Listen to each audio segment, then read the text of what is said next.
త్రోవ ప్రక్కన ఒక అంజూరపు చెట్టు ఉంది. యేసయ్య ఆ అంజూరపు చెట్టు దగ్గరికి వెళ్ళి ఏమైనా ఫలాలు దొరుకుతాయని వెతికారు. దాని మీద ఏ ఫలాలు లేవు. ఈ ఫలాలు ఇక ఎవరు తినకుందురుగాక అన్నారు యేసయ్య.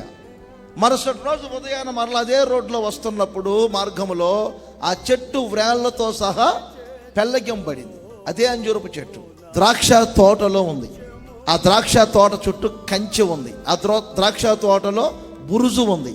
ఆ ద్రాక్ష తోటకి తోటమాలి ఉన్నాడు. ఆ తోటమాలి దగ్గరకు వచ్చి యజమానులు ఏమన్నారంటే, అయ్యా ఇంకా సంవత్సరం చూశాను, ఫలాలు ఫలించలేదు, నరికేకపోయావా అన్నారు. ఈ తోటమాలి ఏం చేశారు, అయ్యయ్యా ఈ సంవత్సరం కూడా ఉండనివ్వండి, దాని చుట్టూ త్రవ్వుతాను, దాని చుట్టూ మరలా త్రవ్వి పాలు చేసి నీళ్లు పోసి ఎరువు వేస్తాను.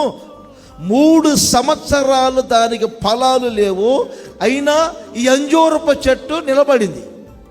త్రోవ ప్రక్కన ఉన్న అంజూరపు చెట్టు ఏమైంది, ఒకే రోజులో వేళ్లతో సహా పెళ్ళగింపబడింది. ఇప్పుడు దానికి దీనికి వ్యత్యాసం ఏంటి మీరు చెప్పండి.